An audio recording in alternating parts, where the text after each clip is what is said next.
ce webinaire sur développer la production d'énergie renouvelable sur du foncier public avec aujourd'hui l'intervention d'Olivier Longin, de la région Grand Est.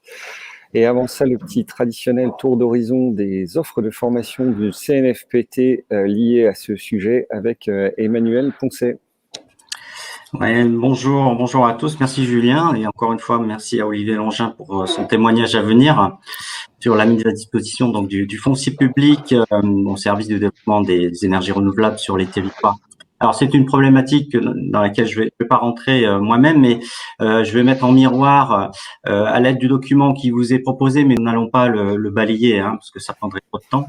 Donc, il aborde des questions dans lesquelles on va dire la problématique de la mise à disposition du foncier public et puis le foncier privé aussi sont concernés à travers des modules de formation qui concernent les plans climat, la définition d'une stratégie, d'une politique énergétique sur le territoire, mais aussi le lien entre transition énergétique et le développement économique, ou simplement des actions qui sont vraiment ciblées sur le développement des énergies renouvelables, que ce soit sur un territoire urbain, périurbain ou un territoire rural.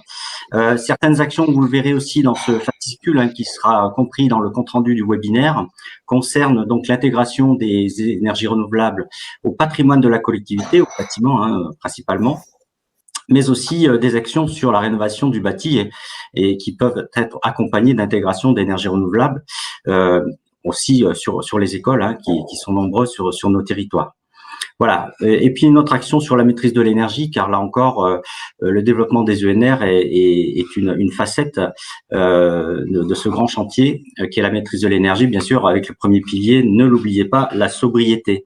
Voilà. Et puis pour terminer, je vous annonce que cette semaine, nous allons au CNFPT valider la création d'un nouveau stage ciblé.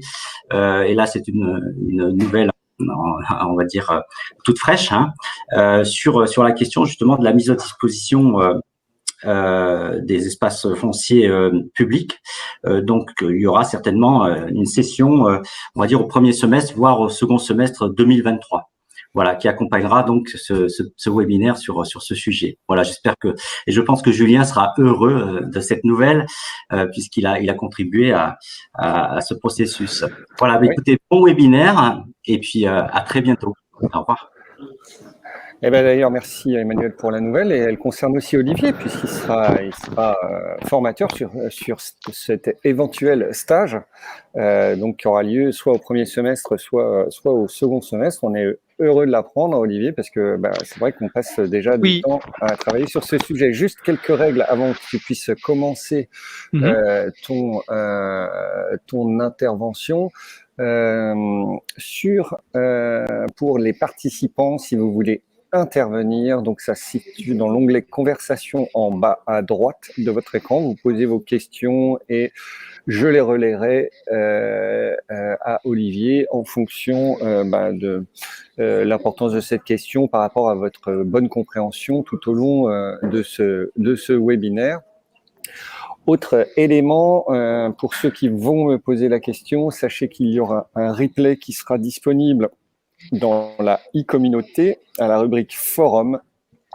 Et on le met là parce que déjà c'est facile à retrouver, et ensuite vous pouvez continuer à poser d'éventuelles questions. Si toutes les questions n'ont pas été soulevées à votre sens, vous pouvez continuer à poser des questions, et Olivier, moi ou Emmanuel pouvons continuer à vous répondre dans un fil de conversation qui est disponible à cet endroit-là de la e-communauté, donc dans la rubrique forum. Donc tout de suite, Olivier, je te laisse commencer cette présentation, et à tout de suite pour les questions. Oui, bonjour à tous. Donc, je suis Olivier Longin, je travaille pour la région Grand Est et je suis chef du service énergie, donc au sein de la direction de l'énergie, du climat et de l'économie circulaire. Je vais vous parler de développement de production d'énergie renouvelable sur foncier public, et plus encore de mise à disposition du foncier sur un format proposé aujourd'hui de 1h30 avec, je vois un peu moins de 30 participants, où on sait que, on m'a signalé qu'il y aurait probablement une grande hétérogénéité dans dans les participants et dans leur compréhension des mécanismes sur les ENR. Donc, n'hésitez pas à poser vos questions, même si vous avez peur que ça soit une question bête, n'hésitez pas à la poser, parce que notamment si vous comprenez rien au début, ça risque de s'aggraver sur la suite. Ce que je voulais quand même bien signaler, c'est que sur ce format d'1 heure et demie, on peut ouvrir quelques portes, mais on fera en aucun cas le tour du sujet, qui est un sujet complexe et qui est un sujet, on va le voir, qui est adapté aux réalités de chacun des projets.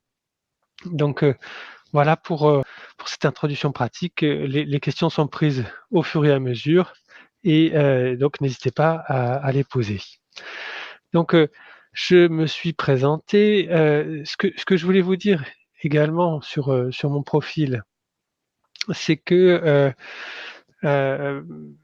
moi je suis praticien des collectivités. Ça fait 20 ans que je travaille dans les collectivités à différentes échelles. Actuellement à l'échelle région. À la région, j'ai fait les directions formation, économie, aujourd'hui énergie et transition énergétique. Je travaille en intercommunalité. Voilà, donc j'ai un parcours de praticien. Je suis économiste de formation et autrement dit, ce que je voulais vous indiquer, c'est ce que je suis pas. C'est-à-dire, je suis ni juriste, ni ingénieur énergie renouvelable. Donc, sur vos questions potentiellement précises ou techniques sur les sujets de NR ou vos questions pertinentes et justifiées sur les sujets juridiques, je peux les prendre. On peut regarder avec Julien comment y répondre, ou vous orienter vers de potentielles ressources pour y répondre. Mais j'ai pas la science infuse sur tous ces sujets. Voilà. Je préférais quand même vous prévenir. Voilà. Aujourd'hui, moi, mon métier, pour l'essentiel, c'est d'être manager d'une équipe de 17 personnes. On met en œuvre des politiques publiques sur la réduction des consommations d'énergie, dans le patrimoine public notamment, et le développement d'énergies renouvelables. Sur le déroulé, donc, on a 3 parties sur ce webinaire. Une partie de mise en contexte, une partie qui détaille les bases de la mise à disposition du foncier public pour la production d'énergie renouvelable, que je vais illustrer ensuite avec un exemple de projet, en l'occurrence un projet que l'on porte au niveau de la région Grand Est, sur un parc photovoltaïque au sol. Et puis, on aura une troisième partie, questions-réponses, mais encore une fois, ça c'est aussi, vos questions peuvent être prises au fur et à mesure. Alors, sur le contexte de la production locale d'énergie, ce que je voulais remettre vraiment dans le sujet, c'est ce que l'on sent sur les territoires en Grand Est aujourd'hui, à savoir que la production locale d'énergie, c'est devenu un axe à part entière de développement local.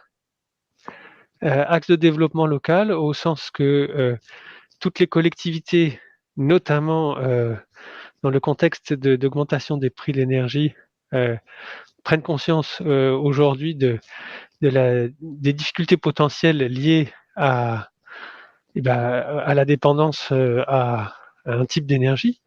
Hein, mais pour celles qui l'ont déjà fait, elles prennent aussi conscience du fait de l'intérêt qu'il peut y avoir à produire soi-même de l'électricité, par exemple. Toutes les communes que l'on connaît qui ont accès des politiques de développement sur l'autoconsommation, aujourd'hui s'en félicitent. Et on a quelques exemples dans le Grand Est qui montrent que elles ont développé une résilience, notamment par rapport au volet financier, qui est tout à fait intéressante et bien illustrée dans le contexte actuel.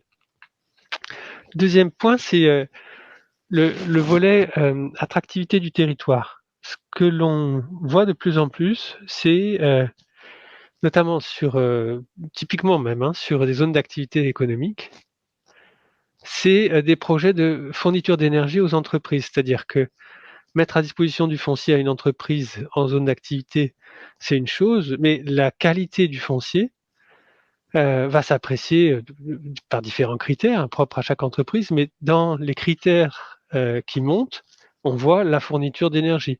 Typiquement, la possibilité pour une entreprise arrivant en zone d'activité de se connecter à un réseau de chaleur ou de bénéficier d'une production locale d'électricité en autoconsommation ou autre système de mutualisation de production d'électricité ou de chaleur. Donc cet aspect-là, on constate que il est de plus en plus recherché, de plus en plus important, et ça augmente assez fortement l'attractivité des territoires que de pouvoir proposer des offres de ce type. Et puis, le dernier point sur la sécurité énergétique du territoire, il est lié au contexte, là je dirais presque à l'actualité, hein, notamment la circulaire délestage dont vous avez pu prendre connaissance, puisque malgré le fait qu'elle soit pas parue, je crois à peu près tout le monde là, cette circulaire qui précise donc comment vont s'organiser les éventuelles coupures de courant attendues notamment en janvier,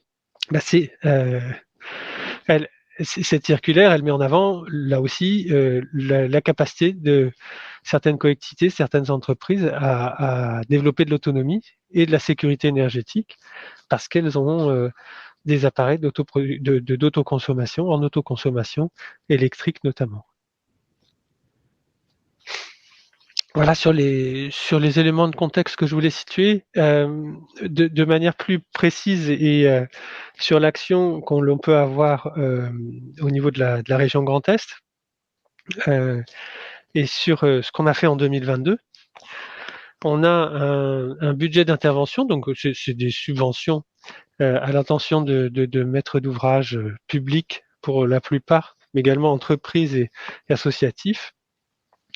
Donc un budget d'intervention qui se répartit sur les différentes filières d'énergie renouvelable. En l'occurrence, une des grandes caractéristiques du Grand Est, c'est la disponibilité en bois énergie. On a beaucoup de communes qui ont de la forêt et qui s'équipent en chaudière biomasse. Et donc, on soutient assez fortement cette filière. En 2022, ça représente près de 5 millions d'euros de subventions. 4,3 millions, pardon. 4,3 millions de subventions. Après, donc ça, c'est vraiment l'élément structurant d'un point de vue énergétique du secteur Grand Est. Après, les tendances qu'on observe en 2022, c'est que on s'attendait à un effondrement de nos aides en faveur du photovoltaïque puisque nos aides ne sont plus cumulables avec le tarif de rachat. Mais en fait, il n'en a rien été parce qu'on a vu l'éclosion des projets en autoconsommation, donc du photovoltaïque en autoconsommation. Alors beaucoup d'autoconsommation individuelle, très majoritairement, mais aussi les premiers projets de photovoltaïque en autoconsommation collective, donc qui sont vraiment, j'insiste là-dessus, mais c'est vraiment dans les faits marquants de l'année pour nous, c'est les grandes évolutions et notamment le fait que l'autoconsommation collective devient quelque chose de très attractif pour toutes les raisons exposées précédemment dans la diapo précédente. On continue donc sur la première partie, à savoir les bases de la mise à disposition du foncier pour la production d'énergie renouvelable. On a, alors je voulais juste vous remettre là un certain nombre de documents qui me semblent être des prérequis intéressants, voire indispensables pour s'intéresser à ces questions. Alors sur la gauche de la diapo, le document rouge, c'est une publication de la Banque des territoires qui s'appelle « Mieux maîtriser le développement des ENR sur son territoire ». C'est accessible librement au téléchargement sur leur site internet. Et ça détaille de manière assez didactique, je trouve, la façon dont une collectivité peut faire de la production d'énergie renouvelable. Les différentes étapes, en quoi ça consiste, qu'est-ce que ça veut dire créer une SPV ou exploiter une installation d'énergie renouvelable. Voilà, donc ça donne un cadre général sur les ENR dans les territoires. Et puis je vois que Julien l'a mis le lien de téléchargement dans le chat. L'autre ressource que j'ai mis là sur la diapo, c'est la ressource énergie partagée. Donc c'est un site internet.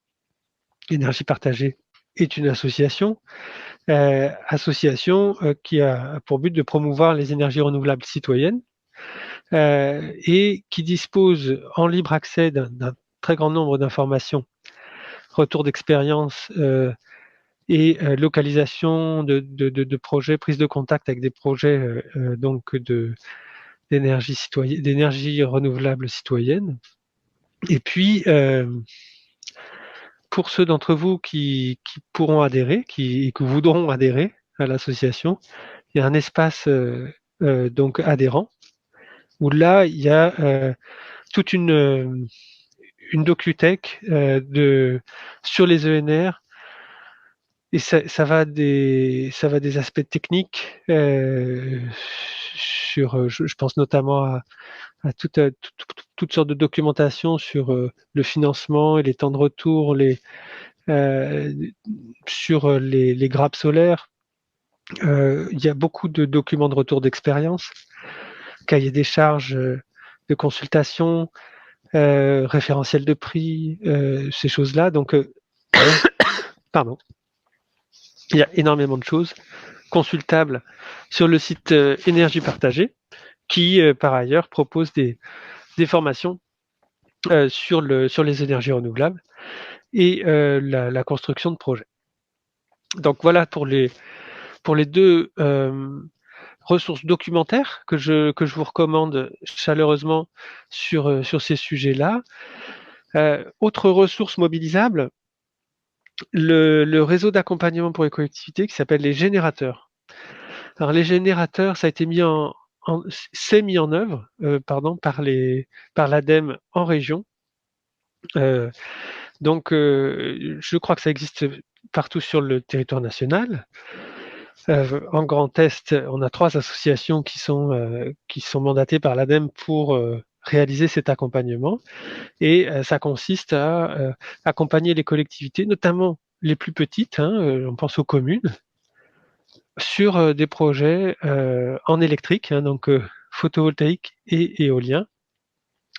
Projets pour lesquels, notamment sur le photovoltaïque au sol, sur des surfaces importantes, il y a un gros besoin d'ingénierie et de soutien technique des propriétaires de terrain ou des porteurs de projets de manière générale. Donc les générateurs réalisent un accompagnement des collectivités. Alors, je crois pouvoir dire que suivant les régions, il y a un niveau de tarification qui peut varier, mais c'est en tout cas en Grand Est, c'est pris en charge à 80% par l'intervention conjuguée de l'ADEME et de la région. Voilà, donc sur le réseau générateur, et je voulais encore vous parler d'un dernier réseau, le réseau de collectivités Amorce, parce que Amorce, nous on est adhérent au niveau région Grand Est, à la base plutôt en lien avec notre compétence de planification des déchets, mais on se rend compte que sur l'énergie, c'est vraiment une ressource vraiment très intéressante, et notamment sur les questions juridiques, où il dispose d'un pôle d'experts sur les questions juridiques qui peut rendre des avis et donner des conseils par mail notamment. Donc vraiment une ressource intéressante et ça vaut le coup de regarder si votre collectivité est adhérente parce que en fait il y a vraiment beaucoup de collectivités adhérentes, ça se trouve vous l'êtes, puis vous le savez pas et vous loupez le truc parce que vous n'êtes pas au courant. Enfin moi c'était mon cas pendant quelques années. Puis quand j'ai découvert qu'on avait accès, je dis pas que ça a changé ma vie, mais enfin ça a facilité des choses. Voilà sur Amorce qui a vraiment sur ce sujet d'énergie un pôle de compétences sur les volets juridiques et de montage de projet. C'est moins, en tout cas sur l'énergie de manière générale, c'est pas tellement un soutien technique au sens de la technicité des installations, de la puissance, etc. Mais plus, ils vont apporter plus un cadre sur les questions juridiques et d'organisation également administrative et financière. Voilà sur ces ressources. Est-ce qu'il y avait des questions, Julien ? Pardon, non, pour l'instant non. Ne t'inquiète pas de ça, Olivier. S'il y a des questions importantes, j'essaye de répondre à un certain nombre de questions déjà quand elles sont accessibles directement dans le chat. Et s'il y a des questions pour toi, je te sonne, je t'appelle. Ok, bon, c'était une façon habile aussi pour moi que de boire un coup parce que je commence à avoir la gorge sèche. Excusez-moi, je suis obligé de garder le masque. On est plusieurs dans le bureau, puis je suis assez enrhumé, comme certains d'entre vous l'auront entendu. Ouais, merci. Alors, sur cette première partie sur la mise à disposition du foncier public, je me base sur une note de synthèse qui est publiée sur l'espace adhérent d'énergie partagée. Donc, c'est une publication qui date de décembre 2020, qui s'appelle Foncier des collectivités, procédure de mise à disposition pour un projet d'ENR. Donc, cette note, elle fait 16 pages et elle décrit les avantages et inconvénients de chaque procédure. Donc, comme je vous l'ai expliqué, Énergie partagée, c'est une association. Si vous voulez accéder à l'espace adhérent, il faut adhérer. Et le fait d'adhérer, ça vous permet d'accéder à des ressources de ce type-là. Donc, une note assez complète sur les procédures. Et donc, l'exercice auquel je me suis plié et auquel je vous propose de participer, c'est ces 16 pages qui sont... bon, c'est un document juridique qui a été rédigé à l'appui d'un cabinet d'avocats notamment, de vous les résumer en 5 diapos, considérant que dans le temps imparti, il est quand même compliqué de rentrer plus dans les détails, mais ça permet d'aborder le cadre général.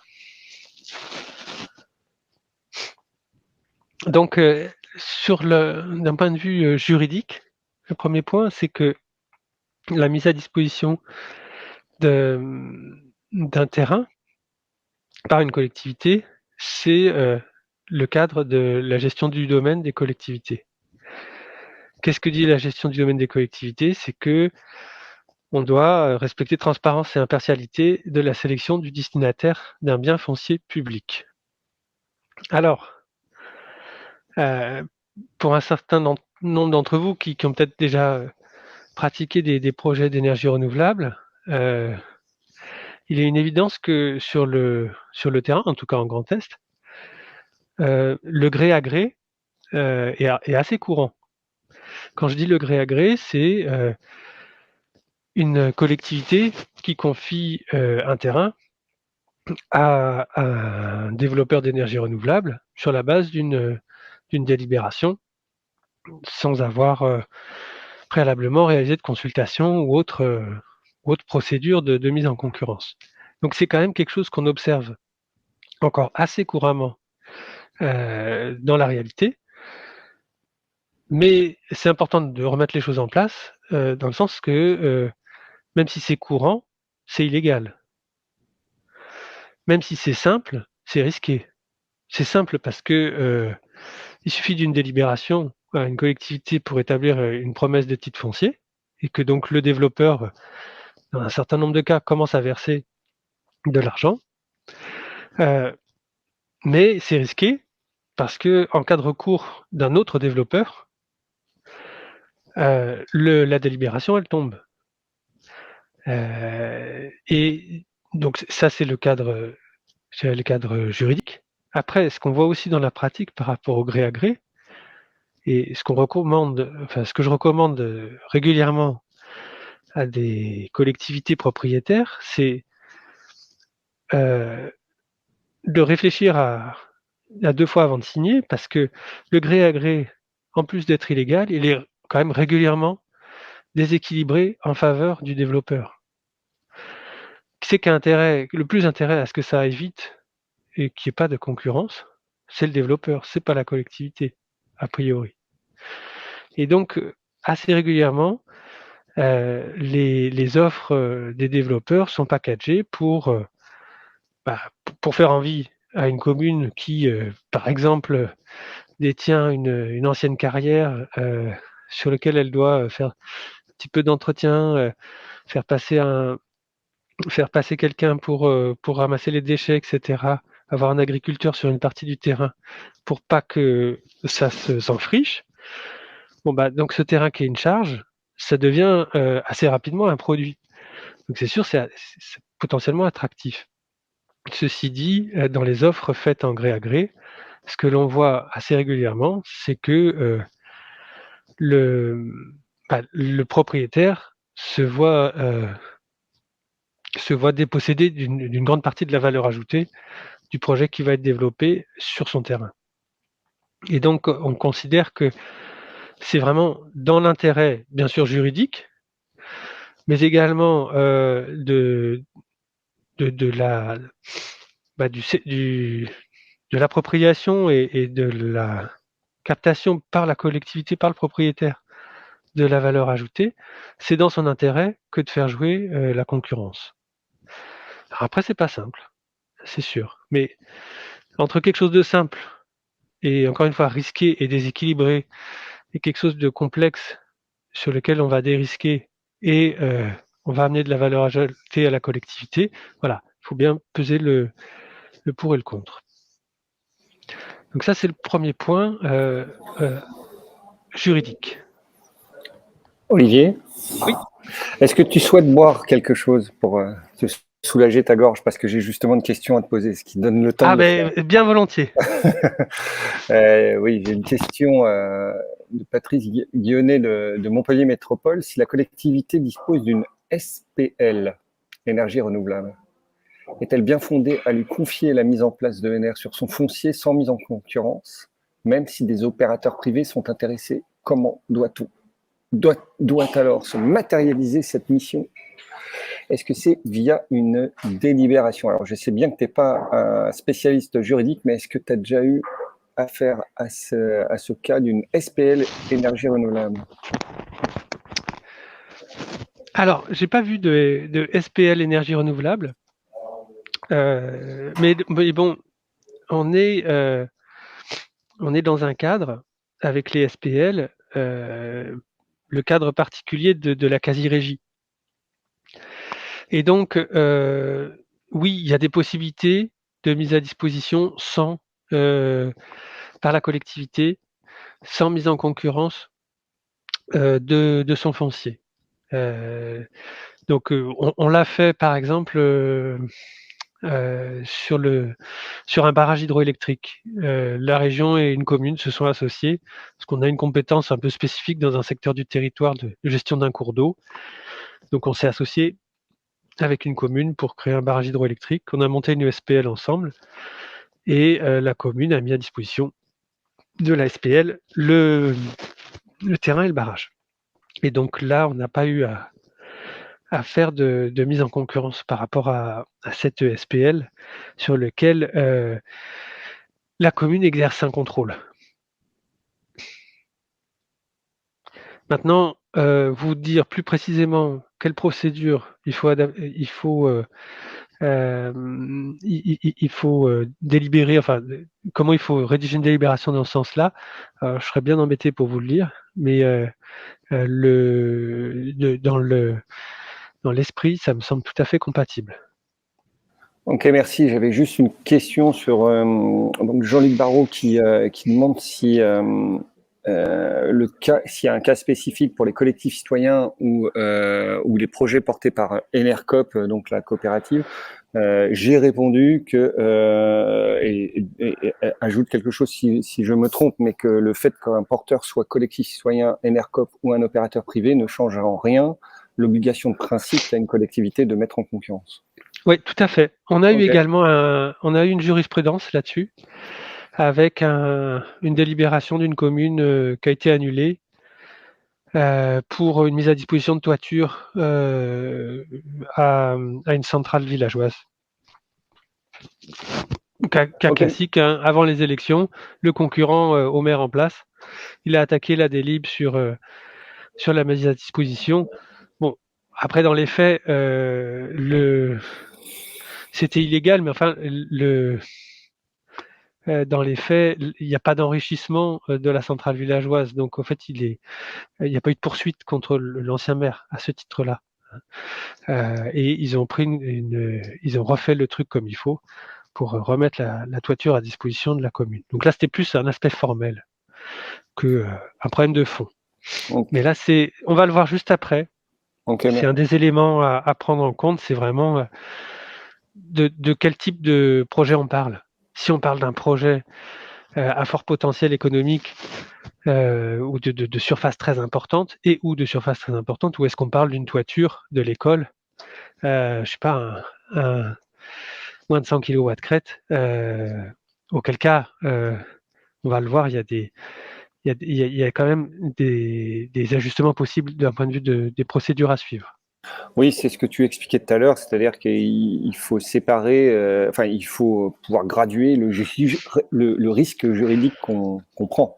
Alors, dans le cas d'une mise à disposition d'une toiture pour une centrale villageoise, le risque juridique est finalement faible. Alors que sur du foncier plus important pour un développeur privé, bon, là, il y a peut-être plus de risques juridiques. Je te laisse continuer. Oui. Voilà, donc on en arrive à ce point-là, au fait. Hein. Quelle procédure adopter pour la sélection du destinataire d'un bien foncier public? Pour moi, en termes de méthodologie, mais c'est encore une fois, c'est quelque chose qui m'appartient, hein, en termes de façon de faire, la première question à se poser, c'est celle de l'attractivité du foncier. Et à savoir que les risques ne sont pas les mêmes pour la mise à disposition d'une toiture, de mairie par exemple, d'école, de salles polyvalentes ou de je ne sais quel bâtiment public. Et alors, je reprends l'exemple d'une ancienne carrière parce qu'on en a quelques-unes en Grand Est, mais là aussi, ancien centre d'enfouissement, ancienne déchetterie, tout ce sur quoi on voit beaucoup de prospection des développeurs pour du photovoltaïque au sol notamment. Donc là, de mon point de vue, il faut vraiment discerner dans quel cadre de projet on se trouve. Et pour ça, je vous donnerai quelques chiffres, là aussi qui sont plus des chiffres issus de la jurisprudence que moi j'ai pu collecter. Hein, donc, encore une fois, ne prenez pas ça comme un acte juridique, hein, c'est plutôt un retour d'expérience. Le deuxième critère, il est donc toujours sur la même question, hein, quelle procédure adopter pour la sélection du destinataire d'un bien foncier public? On s'est posé la question de savoir dans quel type de projet on est. Est-ce qu'on est sur un projet potentiellement économiquement attractif ou pas, en gros? Et la deuxième question à se poser, c'est quelle implication veut avoir la collectivité? Quel rôle la collectivité veut jouer dans le projet?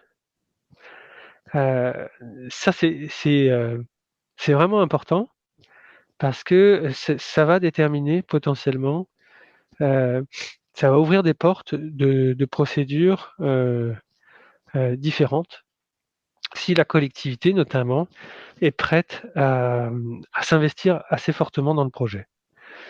Et donc s'approcher d'un modèle de quasi-régie, comme ça a été évoqué précédemment avec la SPL. Donc voilà sur les deux questions, pour moi, fondamentale à se poser en amont, c'est bien quel type de projet on a dans les mains. Est-ce que c'est un projet attractif? Est-ce que c'est un projet alors que moi des fois j'appelle avec des élus locaux, je dis bah, des projets de territoire ou des projets de mandat ou des projets on peut les appeler comme on veut, mais c'est des projets qui vont pas attirer les convoitises a priori, parce qu'économiquement ils vont pas générer de valeur ajoutée forte, mais qui peuvent avoir une valeur symbolique, par contre, une valeur pédagogique, une valeur d'exemple tout à fait importante et intéressante. Et puis, donc ça, c'est la première question. Puis la deuxième question, c'est vraiment qu'est-ce qu'on veut faire avec notre toiture, avec notre terrain? Est-ce que ça reste notre projet, le projet de la collectivité? Est-ce que c'est le projet d'un tiers et il se débrouille? Ou est-ce que c'est un projet qu'on fait à deux, le tiers et la collectivité, avec éventuellement d'autres partenaires? Est-ce que c'est un projet partenarial? Voilà sur ces deux questions préalables et qui amènent au fait à encore une fois un schéma qui est simplifié, hein, qui est nécessairement réducteur dans un souci pédagogique aujourd'hui, mais qui permet d'avoir une première arbre des possibles, à savoir pour les petits projets. Donc tout à l'heure je vous parlais de 100 kW crête en toiture. Donc là, ce qu'on voit sur la photo, c'est moins de 100 kW crête. 100 kW crête, c'est 600 mètres carrés. C'est déjà soit une grosse école, soit déjà une école avec plusieurs bâtiments. Donc là, ce qu'on voit là, c'est en dessous. Donc moi, je dis dans ma pratique, jusqu'à 250 kW crête, on peut aller sur ces petits projets. La collectivité peut aller sans prendre trop de risques, sans prendre de risques, de mon point de vue, sur un appel à manifestation d'intérêt spontané. Alors, qui serait l'acronyme, donc AMIS. Un appel à manifestation d'intérêt spontané, c'est au fait disposer d'une offre d'un installateur, parce que, en l'occurrence, pour 100 kW crête sur la salle polyvalente, c'est un installateur qui va faire le projet, qui va faire un devis. Et les coûts, ils sont des coûts d'installation pour 95% des coûts du projet. Et tout dépend de la distance de raccordement, mais on va quand même avoir des coûts d'installation majoritairement. Et donc, la mise à disposition que vous allez faire sur cette toiture, si vous le confiez à un installateur qui veut investir, si vous le confiez à la centrale villageoise, si vous le confiez à la SEM Énergie, parce que dans le cadre on a parlé tout à l'heure de l'exemple d'une ESPL, mais une SEM, ça ne sera pas tout à fait la même chose. Donc là, il faudra mise en concurrence. Donc dans ces cas de figure, vous demandez une offre à celui à qui vous envisagez de confier la toiture. Cette offre, vous faites une publicité dessus. Alors, le mode de publicité, ça peut être affichage en mairie, ça peut être affichage sur site internet, ça peut être pour les plus légalistes, publication au BOAMP. Bon, franchement, pour 100 kW crête, je ne vois pas moi l'intérêt, mais enfin, je l'ai vu faire. Et donc, publicité de cette proposition que vous avez d'un développeur. Et si dans un délai de communication entre 15 jours et un mois, vous n'avez pas d'offre concurrente, alors la procédure de mise à disposition est réputée transparente et la consultation est réputée bonne. Et vous pouvez donc contractualiser et prendre une délibération pour faire une promesse de titre foncier au tiers à qui vous allez mettre à disposition la toiture. Donc là, on est vraiment sur le cadre des petits projets. Encore une fois, je vous ai parlé comment on définit un petit projet. Moi, je vous dis 250 kW crête. chacun se fera sa religion sur le sujet, mais toujours est-il qu'on voit beaucoup de dossiers qui sortent comme ça et sur lesquels il n'y a pas de problème. Au-dessus, c'est pas pour autant qu'on a un projet très fort, très attractif économiquement, au-delà de 250 kW crête, mais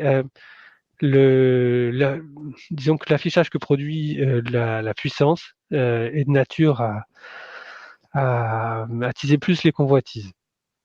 Et donc, on pourra préférer une procédure de mise en concurrence plus formelle via un appel à manifestation d'intérêt, donc AMI, ce que j'ai indiqué sur la diapo, pour les gros projets, sans implication directe de la collectivité, donc je loue mon terrain, on peut faire un appel à manifestation d'intérêt, et donc là, on établit un cahier des charges indiquant quels sont les critères selon lesquels vous allez attribuer un terrain, une toiture, un ensemble de toitures, potentiellement un ensemble de terrains d'ailleurs, à un tiers en échange d'un loyer. Et donc, vous allez faire finalement comme on n'est pas dans le cadre de marché public, mais dans la pratique, vous allez faire quand même quelque chose qui ressemble pas mal à un marché public, au sens que vous allez définir un règlement de consultation et vous allez définir des critères de pondération des offres. Et là aussi, on n'est pas tout à fait dans le cadre des marchés publics, mais en tout cas, je vous en parlerai après sur le retour d'expérience. S'agissant de la région, quand on fait un AMI, on ne le fait pas passer en commission d'appel d'offres, mais on fait une commission avec des élus. On constitue un jury d'élus de façon à ce qu'on ait une décision partagée politiquement. Donc voilà sur les gros projets sans implication de la collectivité. Et puis après, on a les gros projets dans lesquels la collectivité va avoir un pouvoir de décision. Donc, pouvoir de décision dans la gouvernance. Alors ça veut dire quoi? Ça veut dire que vous vous associez à un tiers. Par exemple, vous avez un centre d'enfouissement géré par le syndicat mixte de traitement des déchets. Vous souhaitez faire du photovoltaïque dessus, puisqu'il est fermé depuis X années, que l'Adréal a validé la fin d'exploitation, etc., etc. Donc techniquement, tout est OK. Il y a des mesures d'affaissement de sol. Enfin bon, il y a tout un affaire technique à régler, mais le sujet là, sur la mise à disposition de ce foncier, c'est si la collectivité veut s'associer avec un développeur, avec un professionnel du domaine pour monter ce projet, elle peut le faire, elle peut le demander, et dans ce cas-là, ça va être apprécié de la manière suivante. C'est-à-dire qu'il faut que la collectivité exerce un pouvoir, ait la possibilité d'assurer un contrôle étroit sur les décisions de la société qui va construire puis exploiter le projet. Alors, qu'est-ce que ça veut dire un contrôle étroit? Pour ceux d'entre vous qui connaissent la mécanique de fonctionnement des entreprises, ça va être apprécié entre la minorité de blocage sur les décisions importantes à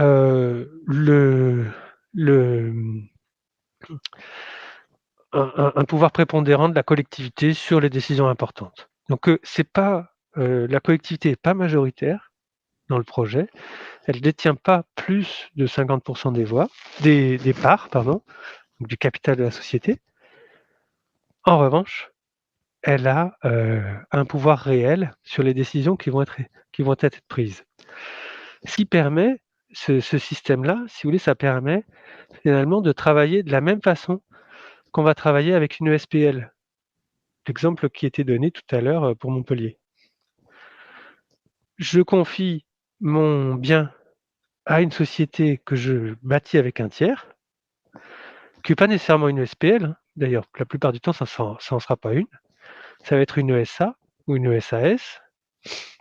je confie mon bien à cette société parce que j'exerce un contrôle sur cette société. En tant que collectivité, j'exerce un contrôle sur cette société. Donc, cette société opère vis-à-vis de moi en quasi-régie. Olivier, Oui, c'est l'heure de te rafraîchir si tu as besoin, oui, car j'ai une petite question et une remarque. Tu évoquais la minorité de blocage, donc effectivement, elle s'oppose à la majorité qualifiée qui est donc requise suivant les statuts dans les sociétés pour les décisions les plus structurantes. Et corrige-moi si je me trompe, mais elle se situe entre le tiers des voix et 40%. oui, c'est C'est ça. de possession voilà, du capital. Oui, En tout cas, mais ça pas c'est en dessous. de, Pas ouais, en ça dessous. c'est de Ouais, l'usage. voilà. C'est pas légal, hein, c'est de l'usage. C'est de l'usage et c'est en C'est de fonction des l'usage du statuts de la droit des société. affaires. Voilà.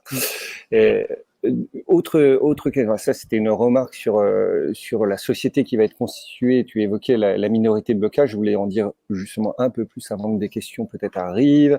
Et sur le point d'avant, sur l'AMI, autant tu as évoqué pour l'AMIS, donc les journaux dans lesquels il fallait faire la publicité de cet appel à manifestation d'intérêt spontané, autant pour l'AMI, tu n'as pas spécifié les journaux dans lesquels il faut faire la publicité. Donc, est-ce que tu as des recommandations pour ça? Alors, en fait, on va procéder comme on fait pour des marchés publics. Ça dépend du potentiel économique du projet. Euh, pour un projet, on va dire, d'envergure régionale, bah, en fait, vous pouvez faire presse régionale, par exemple. Votre site internet, presse régionale. Après, publication au BOAMP, là-dessus, les avis sont partagés. Moi, je suis assez favorable à ça parce que ce que je considère, c'est si vous faites un AMI, faites-le pas caché. Parce que, enfin, finalement, faire un AMI, c'est assez contraignant, c'est beaucoup de temps. Et donc, finalement, vous allez avoir les inconvénients sans avoir les avantages, c'est-à-dire potentiellement avoir des propositions assez différentes et faire jouer la concurrence en votre faveur. Donc, moi, je suis assez favorable à une publication BOAMP qui, du coup, vous donnera le droit, en fonction de l'intérêt a priori de votre terrain, à au moins 10 candidatures, hein, si c'était plus. Mais après, c'est vraiment comme dans un peu la même logique que pour les marchés publics, en fonction euh, de l'importance du projet, on va chercher des publications dans des supports entre guillemets de rang supérieur, quoi. Merci Olivier, je te laisse continuer. Voilà, donc là, en fait, on a pour conclure sur cette première partie, sur quelle procédure adopter pour la sélection du destinataire d'un bien foncier public. Je conclus sur quelles sont les premières étapes. La première étape, c'est donc savoir qualifier son foncier, savoir qualifier l'objet de la mise à disposition. Donc, c'est disposer d'informations fiables et objectives sur la taille, les contraintes et le potentiel économique du projet. C'est-à-dire que euh, on le verra après dans l'exemple que je développe, ça revient par exemple à réaliser des préétudes de potentiel. Sur le second point, c'est débattre en amont sur le rôle que la collectivité veut jouer dans le projet. Si la collectivité décide de maximiser le, le loyer qu'elle peut obtenir de son terrain, mais de ne pas du tout intervenir dans la gouvernance, ça peut tout à fait s'entendre. Mais il faut être conscient que derrière, vous n'avez plus de contrôle sur ce qui se passe sur le terrain. Et on est quand même sur des projets qui sont dans un certain nombre de cas des projets très conséquents de photovoltaïque au sol sur des surfaces au-delà de 10 hectares, ça a des impacts sur une commune. C'est pas sans impact, c'est pas possible.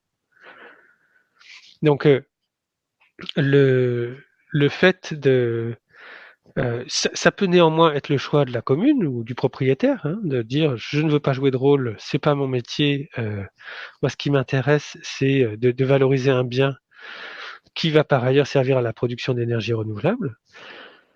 C'est pas voilà, encore une fois, il n'y a pas de mauvaise stratégie, mais il faut être bien conscient de ce que ça implique ensuite, à savoir l'entreprise à qui vous louez. Après, dans la mesure où, bien entendu, elle respecte le code de l'environnement, elle respecte elle obtient son permis de construire, etc. Donc tout ça est cadré. On n'est pas, elle va pas faire, elle va pas faire n'importe quoi non plus. Mais néanmoins, vous ne serez pas associé et vous n'aurez pas à être associé en tant que collectivité au choix d'implantation, à la distance qu'on va respecter des installations photovoltaïques. Est-ce qu'on met une distance plus forte de la mare pédagogique de l'école ou pas? Est-ce que le chemin de passage de randonnée, est-ce qu'on le conserve ou pas? Etc., etc. Donc c'est quand même, ça peut être des aspects qu'on oublie assez vite au départ à la faveur de la recette potentielle, encore une fois, mais qu'il vaut mieux poser en amont, au risque d'avoir des déconvenus par la suite. Donc voilà sur cet aspect de base des mises à disposition. Je vais maintenant développer rapidement dans le temps restant, un exemple sur un Oui, appel à manifestation d'intérêt. Oui, pardon. oui, Olivier, juste un petit pointant. Il est 14h22, donc ça fait presque 1 heure qu'on est sur le sujet. Donc, mais je ne sais pas ce que tu avais prévu comme équilibre entre les 3 parties, mais voilà un petit repère en tout cas sur le temps. Oui. On a fait le plus dur. Rassurez-vous, on a fait le plus dur. Oui, sur retour d'expérience. Donc, on a au niveau, ça c'est la région Grand Est, et on a sur notre secteur donc un aérodrome qui est dans le patrimoine de la région. C'est au fait une ancienne base de l'OTAN. Attendez, je suis allé trop vite. Ancienne base de l'OTAN qui, comme vous pouvez vous en douter, a été installée dans un endroit isolé, à l'abri des regards, dans une zone très rurale où les Américains pouvaient faire un peu ce qu'ils voulaient. Donc cette base, elle est revenue dans le foncier de la collectivité il y a 25 ans, et elle a aujourd'hui un usage de lieu touristique et de pratiques aéroportuaires, donc pratiques de loisirs d'avion, kitesurf, parachute, etc. On a, là je vous mets le calendrier global du projet. C'est un projet qui a démarré en juillet 2020 par une étude de préfaisabilité sur 2 sites de la base. La base, elle fait 350 hectares au total, c'est gigantesque. Et sur ces 350 hectares, on avait repéré 2 sites sur lesquels il pouvait y avoir du photovoltaïque de manière intéressante. Donc on a fait étudier ça. Ça nous a amené à répondre à la première question que j'ai mis en avant tout à l'heure. Qu'est-ce que valent potentiellement nos terrains? Et puis ensuite, ça nous a permis d'enclencher la deuxième question. Et nous, quel rôle on veut jouer là-dedans? À la deuxième question, ça nous a pris quasiment 1 an en fait pour y répondre. Le temps du débat entre services, parce que on a donc, comme je vous disais, la partie exploitation touristique. On a nous au niveau de la transition énergétique qui tire assez chaud pour faire du photovoltaïque là-bas. Et on a nos collègues de la biodiversité qui nous disent faut faire gaffe parce que c'est aussi des lieux très isolés qui sont au milieu de zones agricoles plutôt extensives, et donc c'est en gros des réservoirs de biodiversité. Donc sur la base de ces 3 paramètres-là, on veut produire des ENR, mais on veut conserver un usage touristique et on veut prendre en compte les enjeux biodiversité. Alors on s'est dit, il faut qu'on soit absolument, qu'on reste maître du projet parce qu'il peut pas se faire n'importe quoi. Enfin, n'importe quoi. On doit faire un projet exemplaire, plus exactement, sur ces terrains-là. On doit sortir des projets exemplaires. Et donc, on a lancé un AMI en juillet 2021, dans lequel on a dit on voudra contrôler 40% de la société qui va être créée pour développer puis exploiter ces projets. On a donc consulté AMI, publication BOMP, on a eu 10 réponses, on en a instruit 7 complètes et ça a conduit à faire une audition de 3 candidats, les 3 meilleurs candidats par un jury en décembre 2021 et puis désignation d'un lauréat en janvier 2022. En juillet 2022, on a signé la convention de partenariat avec le lauréat. Donc, on a fait un premier pas vers la promesse le promesse d'acte foncier. Et puis, la suite, c'est, si tout va bien, 3e trimestre 2023, dépôt des permis de construire et début de travaux fin 2025.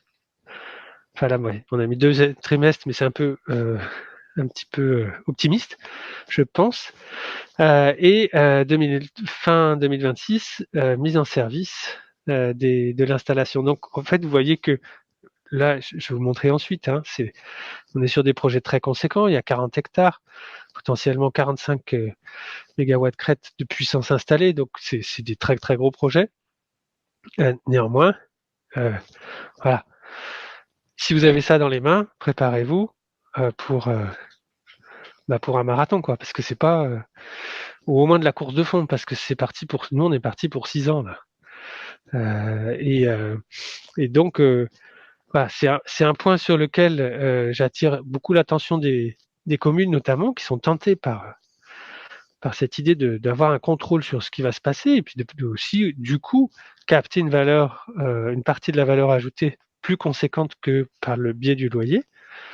C'est que ça implique aussi d'être un suivi du projet, autre que si vous mettez en location votre terrain. Le point suivant, bon, là on voit le projet, et là c'est vraiment toute la base, comme je vous le disais, c'est les 350 hectares. On a un projet de PV, de photovoltaïque, donc au sol, sur la partie sud de la base, sur 20 hectares. Et puis c'est ce que je vous disais avant. C'est extraordinaire parce que il n'y a que de l'agriculture intensive. Excusez-moi. Autour. Du coup, ça, c'est effectivement un réservoir de biodive. Et donc, sur les 20 hectares affichés là, on n'en fera pas 20, en fait. Mais bon, on est en train de regarder ça de plus près. Et puis, là, on a une ombrière de parking. Sur un parking qui est, au fait, un parking qui est utilisé pour de l'événementiel, pour l'organisation d'événements sur la base. Et donc, c'est ces 2 projets pour lesquels on a fait un AMI. Ce que je vous disais, c'est préalablement au lancement de l'AMI, on a fait une étude de préfaisabilité. Là, vous voyez la première page. C'est une étude de préfaisabilité. En fait, c'est quoi? C'est un scan de vos terrains par un bureau d'études qui va appréhender les enjeux techniques. Est-ce que le terrain est pentu ou pas? Est-ce qu'il y a des ombres portées? Donc, est-ce qu'il y a des arbres autour du terrain qui pourraient diminuer le rendement de production? Est-ce qu'il y a des contraintes aéroportuaires? En l'occurrence, nous, on est bien là-dedans avec un aérodrome à côté. Est-ce qu'il y a des contraintes en termes de biodiversité? Mais là, sur une première lecture, une lecture sur plan, comme on dit, c'est-à-dire, en gros, est-ce que c'est dans une zone Natura 2000 ou une SNIEF ou une zone repérée comme à enjeu dans les documents d'urbanisme de la commune. Donc, ces parties-là techniques, et puis une première évaluation financière. Qu'est-ce que pourrait rapporter le projet sur la base des éléments techniques collectés? Et donc, quelle est la valeur ajoutée possible d'un projet de ce type? En l'occurrence, le nôtre, l'étude, ce qu'elle disait, c'est que il y a de la valeur ajoutée parce que il y a de la surface. Ouais, c'est ce qu'on a vu avant, hein, c'est deux terrains très conséquents. Par contre, c'est pas si fou, c'est pas si attractif économiquement parce que il faut faire 20 km pour arriver au raccordement. Parce que comme je vous disais en introduction, ancienne base militaire de l'OTAN, ils se sont installés dans un endroit où il n'y avait personne, et dans un endroit où il n'y a personne, il n'y a pas de poste source pour raccorder. Et il n'y a pas d'autre solution pour raccorder, par exemple, aux hautes tensions avec RTE. Pas moyen. Donc, c'est comme ça. On a un projet qui est économiquement peut trouver un équilibre, mais il faut quand même une surface importante compte tenu de l'éloignement du raccordement et donc des coûts liés au raccordement.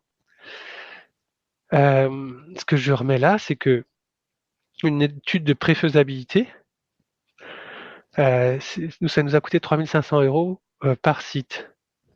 Donc là, en l'occurrence, pour l'ombrière plus le PV au sol, comme c'était sur le même site, de mémoire, on a payé 5 000 ou 5 500. Voilà. Mais c'est pour vous donner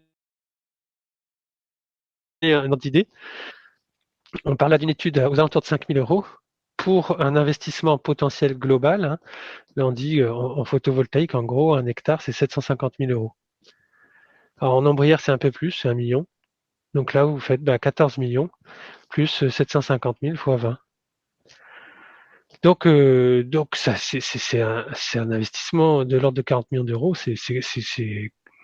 Bon, faire une étude de 5 000 balles pour un investissement de 35-40 millions d'euros. Bon, voilà, tout est relatif. Hein. Après, ce que je voulais... Oui. Oui, Olivier, avant de te laisser continuer, tu évoquais... Et ça sera les derniers points, hein, oui. Oui, tu évoquais tout à l'heure dans l'étude de Préfesa les contraintes liées à la zone aéroportuaire. Et du coup, est-ce qu'il existe des limites à l'implantation de dispositifs PV autres que le fait d'avoir des risques d'éblouissement? Est-ce qu'il y a d'autres choses? Je relègue là une question qui est tombée dans le chat. Alors, après, il y a la proximité des pistes qui est cadrée. Mais non, c'est essentiellement les contraintes d'éblouissement. Ok, et justement, on a Jean-Luc Barraud d'Emercip qui fait cette remarque qu'il existe des panneaux mat aujourd'hui. Est-ce que tu es au courant aussi de ça? Ah oui, mais les panneaux mat... Alors, les panneaux mat, mais là, je pense pour le coup que M. Barraud pourrait mieux répondre que moi, finalement, à sa question. C'est que les panneaux mat, dans notre cas, ça pouvait être une solution pour la partie ombrière, mais pas sur l'ensemble de l'implantation telle qu'elle était envisagée initialement. Bon, on a quand même toute une partie d'implantation qui saute à cause des contraintes de visibilité. Oui, et puis j'imagine qu'il doit y avoir un surcoût. Bon, on s'éloigne aussi un petit peu du cœur du sujet en rentrant dans les aspects techniques. Non, mais c'est toutes les joyeusetés qu'on gère maintenant, en fait. Hein. C'est-à-dire que c'est vraiment des projets évolutifs parce que c'est des très gros projets. Enfin, comme un projet d'aménagement que vous feriez dans une agglo, dans un département, nous qu'on fait dans une région. Enfin, on a rarement à la fin ce qu'on avait tout à fait prévu au début, quoi. Donc, voilà, on s'adapte. Très bien, merci, je te laisse continuer.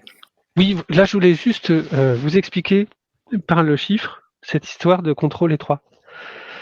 Donc, le contrôle étroit, enfin le contrôle de la collectivité, pardon, sur le projet, en l'occurrence le contrôle de la région sur le projet, c'est que on a un partenaire énergie partagée investissement qui a 10%.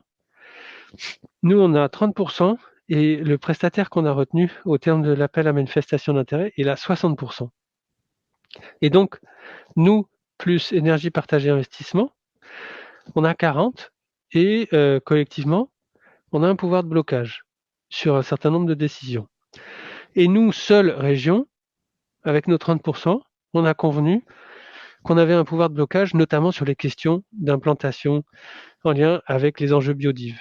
On a conclu qu'on avait pouvoir de blocage sur des questions de conflit d'usage avec les autres usages du site. Donc, on a écrit juridiquement quels sont les points sur lesquels nous, on décide, quoi qu'il en soit. Même si ça joue en défaveur du projet, potentiellement économiquement. Et donc, collectivement, on partage le risque de développement, c'est-à-dire qu'aujourd'hui, on investit collectivement à 3, 500 000 euros sur une période de 2-3 ans.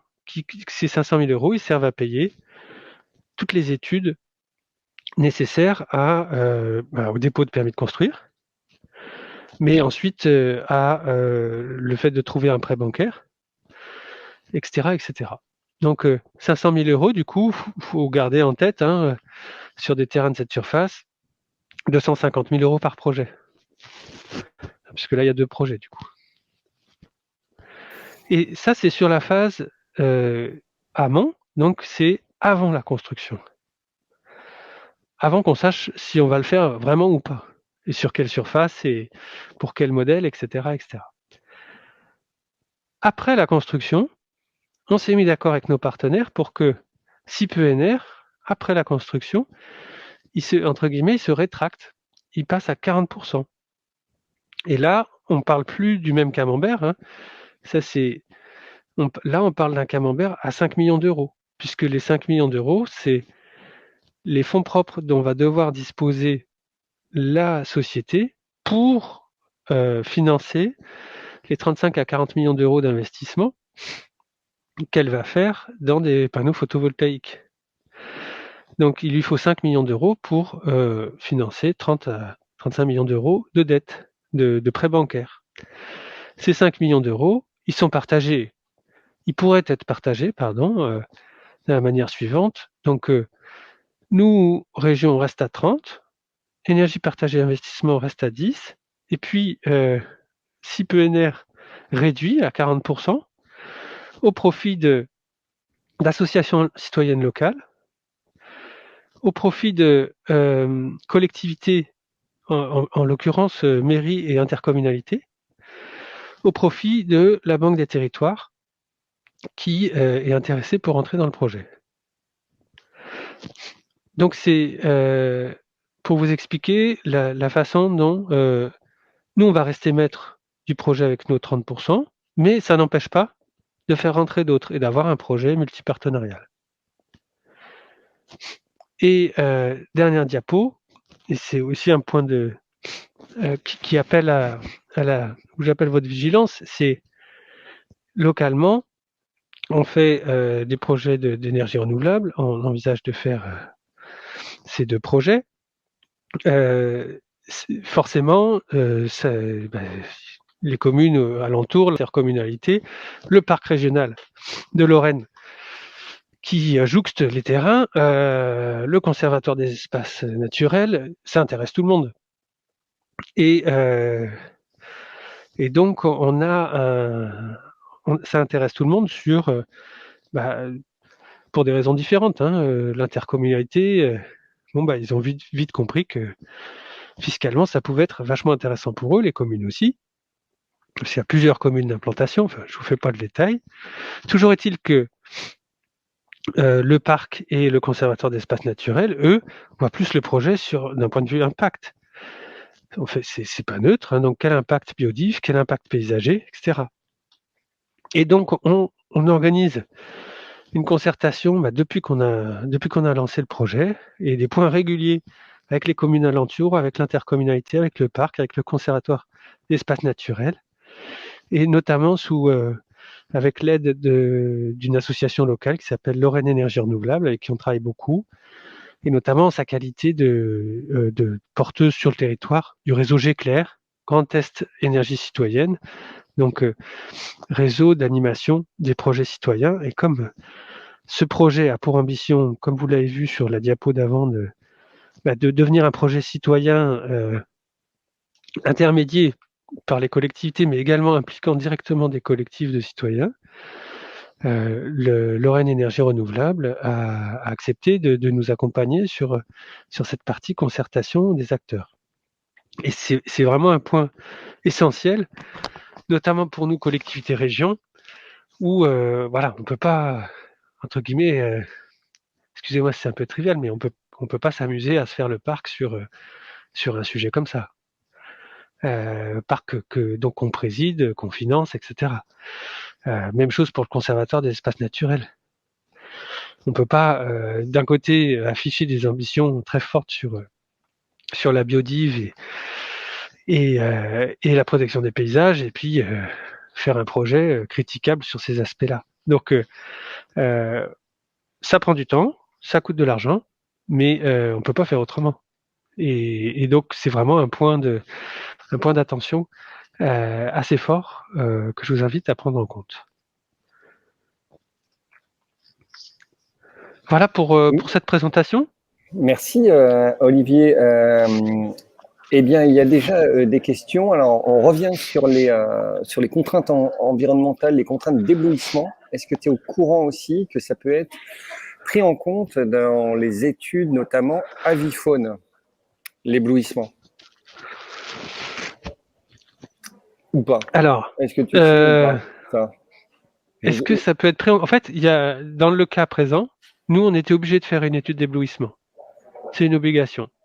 Donc, on est obligé de faire une étude avifaune, puisqu'on va demander un permis de construire pour une surface supérieure à 500 kW crête.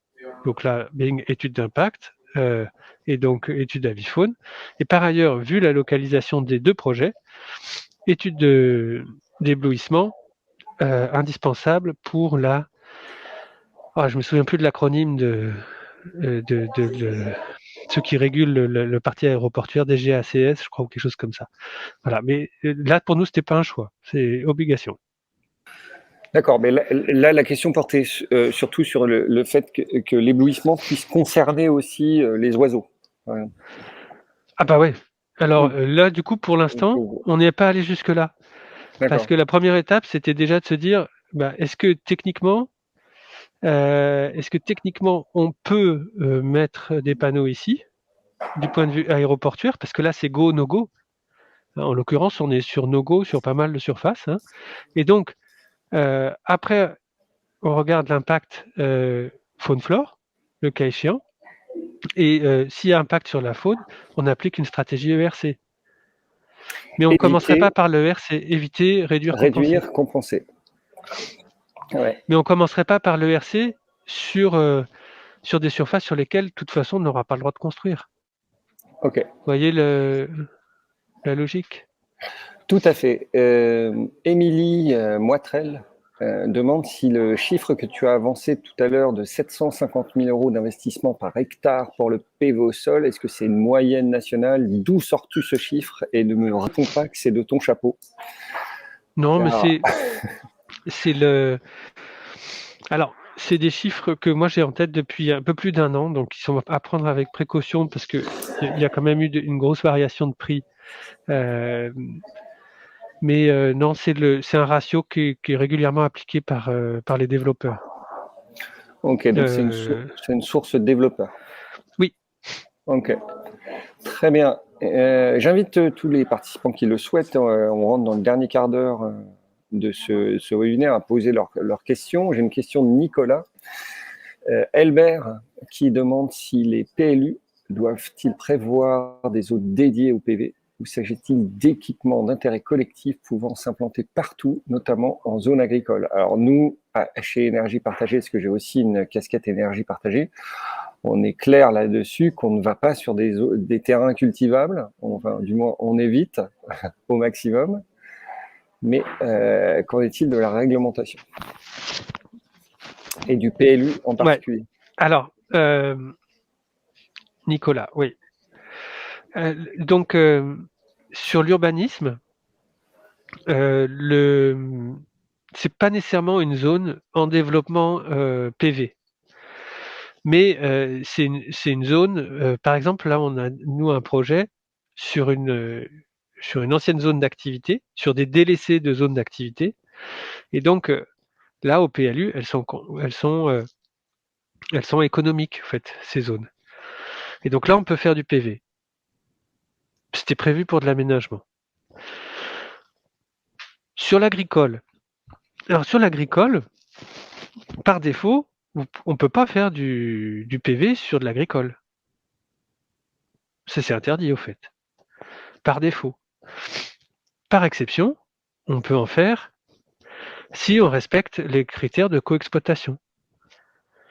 Ça passe par de l'étude de coexploitation qui doit notamment prouver que parce que vous mettez du photovoltaïque en ombrière, par exemple, ça va tranquilliser l'élevage et favoriser l'humidification des sols, etc. Enfin, là, pour le coup, je brode un peu, mais on va chercher à prouver le caractère bénéfique de l'installation pour l'exploitation agricole initiale. Est-ce que c'est ça qu'on appelle l'agrivoltaïsme, Olivier? Il y a beaucoup de questions. Oui, c'est ça. Hein, c'est ça. Hein. Et là, j'ai vu qu'il y avait des participants des DDT qui pourraient beaucoup mieux répondre que moi. Mais celui DDT, si on est sur des permis État, qui a le dossier dans les mains, le juge de paix, c'est est-ce qu'il y a coexploitation? Et là, suivant les définitions, la coexploitation va être argumentée différemment. Mais là, bon, je ne vais pas rentrer dans le détail parce que c'est un sujet assez complexe et sur lequel il y a du mouvement en ce moment, parce que c'est dans le projet de loi d'accélération des ENR notamment. Mais en tout cas, ce qu'il faut retenir, et ce que je pense important de retenir, c'est que par défaut, vous ne faites pas du photovoltaïque sur un terrain agricole. C'est interdit. Par défaut, c'est interdit. Ok. Eh ben, c'était justement la remarque qui venait ensuite, tu vois, sur l'agrivoltaïsme. J'ai pris le devant, mais pas de beaucoup. Écolan qui souligne que le débat politique est nourri dans sa zone, là où il habite, dans son territoire. L'agrivoltaïsme est-il possible ou non? Intérêt pour l'agriculture, c'est exactement ce que tu évoquais. Rentabilité pour les équipements de production avec des contraintes spécifiques pour permettre l'agriculture. C'est exactement ce que tu évoquais. Oui. Et c'est vrai qu'il y a, ça suscite du débat. Mais là aussi, je dirais que les règles que je vous ai données, elles pourraient s'appliquer un petit peu de la même manière à des projets d'agrivoltaïsme. L'agriculteur, quel est son terrain? Quel est le potentiel de son terrain? Première question à se poser. Et il a intérêt à faire lui-même une étude parce que les développeurs, ils lui disent ce qu'il veut bien entendre. Ce qui est normal, enfin, je veux dire, ils font leur boulot. Hein, moi, j'ai rien contre eux, hein, mais voilà. Le deuxième étape, c'est qu'est-ce qu'il veut, quel rôle il veut jouer dans une installation qui est sur son exploitation. Qui reste maître des lieux? Okay. Généralement, quand on leur pose cette question aux agris, la plupart, ça les titille. Après, bon, il y a plein de cas de figure différents.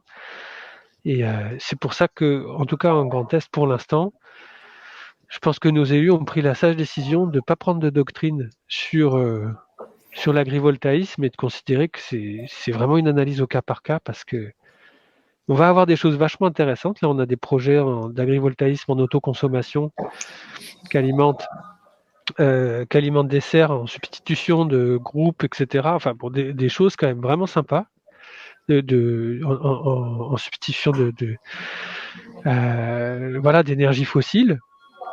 Et puis à côté de ça, on va avoir comme dans toutes les régions l'agriculteur à la retraite ou qui part bientôt et qui dit oh oui, on va faire de la coexploitation sur 20 hectares alors qu'il est en train de se faire son plan épargne retraite, quoi. Bon, voilà, mais c'est vaste débat.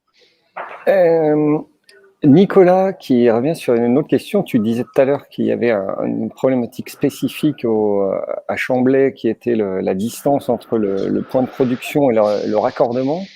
Est-ce qu'il existe un ratio entre la rentabilité du projet et le coût de raccordement au réseau?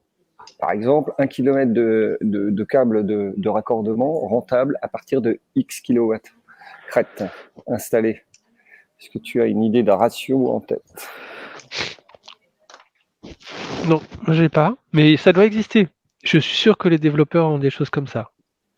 Mais effectivement, c'est Nicolas qui a posé la question, ou je n'ai pas retenu son prénom. Oui. Je trouve qu'il appréhende très bien le problème de l'équilibre entre est-ce que le projet va se faire ou pas. C'est effectivement, on peut penser que, par exemple, nous on a des projets là à 5 MW crête. 5 MW crête, 10 km de raccordement. Il y a 2 ans, ça passait pas. Ça passait pas parce qu'on tablait sur un rachat creux à 62 €, sans bonus environnemental, etc.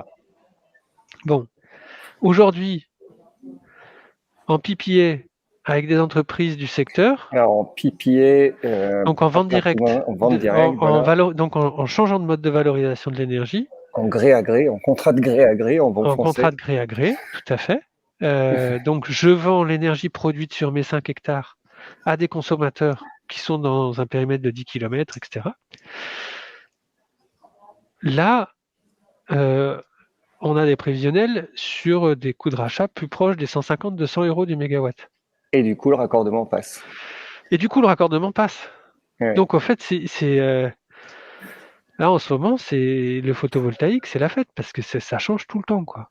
Et sachant que tes contrats de gré à gré, tu les prévois à quelle échéance, sur combien de temps? Eh ben, idéalement, il faut les prévoir sur la durée du prêt. Oui, 7 ans. Parce que... Oh non, plus. Plus? Ah oui. D'accord. Tu es sur 20 ans. 20 ans. Idéalement. Idéalement, 20 ans. Après, généralement, et suivant le terme m'échappe, mais suivant si vous avez une grosse assise financière ou pas, en tant qu'actionnaire. Nous, Région, on pourrait le faire, par exemple. Mais suivant votre assise financière, la banque vous prêtera ou vous prêtera pas. Parce que quand vous faites 5 MW crête, donc on a dit 5 MW crête, 750 000 € d'investissement, on est à peu près à 4 millions d'euros. Donc il faut 1 million d'euros de fonds propres. Ok, 1 million d'euros de fonds propres, vous empruntez 3 millions d'euros. Cette dette, cet emprunt que vous allez contracter, que la société qui fait l'investissement va contracter, elle est sans recours, donc elle est sans demande de garantie des actionnaires, si vous avez un contrat sur lequel la banque peut s'adosser. Typiquement, le schéma de la commission de régulation de l'énergie, l'appel d'offres creux. Mmh. La banque vous prête 3 millions d'euros parce que de toute façon, avec le contrat que vous avez avec EDF, ce que vous produisez, vous êtes sûr de le vendre et vous savez à combien vous le vendez. Ce qui n'est pas le cas forcément en PPA. En PPA, c'est moins évident. Contrat, tout dépend ce que tu arrives à mettre en place avec tes partenaires. Et donc, s'il y a une entreprise qui dit « Ah, mais moi, à 150 € du mégawattheure, je vous bloque je vous le bloque sur 10 ans », ça, vous pouvez le faire valoir sur 10 ans. Mais il va falloir peut-être quelqu'un qui s'engage sur plus longtemps, peut-être pour un peu moins cher, et puis vous allez chercher un équilibre comme ça. Ok. Pour aller éviter le recours sur le prêt. Parce qu'après, je ne sais pas si certains d'entre vous l'ont fait, mais quand il faut faire passer à vos élus une garantie de prêt sur un projet sur lequel vous êtes déjà exposé, etc., ils n'aiment pas bien, généralement. Ok, il reste 5 minutes. Je ne vois pas trop d'autres questions à part une remarque toujours à propos de l'agrivoltaïsme sur le fait que les agriculteurs, on parlait d'agrivoltaïsme tout à l'heure, sont exploitants mais pas propriétaires, ce qui fait donc beaucoup de monde autour de la table lorsqu'on parle d'un projet d'agrivoltaïsme, parce qu'il y a effectivement les exploitants, les propriétaires, et, etc. etc. On va peut-être clore le débat sur l'agrivoltaïsme, d'autant qu'il est... Juste aussi une remarque, nous, chez Énergie Partagée, on travaille actuellement à la constitution d'une... J'ai aussi donc une casquette Énergie Partagée et à la constitution d'une charte sur le PV au sol, justement pour répondre à toutes ces... en tout cas positionner l'association et les projets dits citoyens ou projets de territoire par rapport à toutes ces problématiques d'agrivoltaïsme, de où on fait du PV au sol, où on n'en fait pas, etc., etc. Est-ce qu'il y avait d'autres questions de la part des participants? Je n'en vois pas venir. On n'est pas obligé d'étirer ce webinaire jusqu'aux 15 heures s'il n'y a pas d'autres remarques. Donc, juste un grand merci encore à Olivier, que vous pourrez retrouver du coup comme intervenant lors d'une journée et demie au moins entière sur un stage qui est prévu normalement sur 3 jours. Courant 2023 par l'intermédiaire du CNFPT, donc vous aurez des nouvelles dès qu'il sera disponible à l'inscription. Donc un grand merci à Olivier pour tout ce travail. À très bientôt à toutes et à tous, et vous retrouverez donc les présentations que vous avez vues ainsi que la vidéo du webinaire sur l'espace forum de la e-communauté transition énergétique aujourd'hui ou demain. Merci beaucoup et à très bientôt. Merci. Au revoir.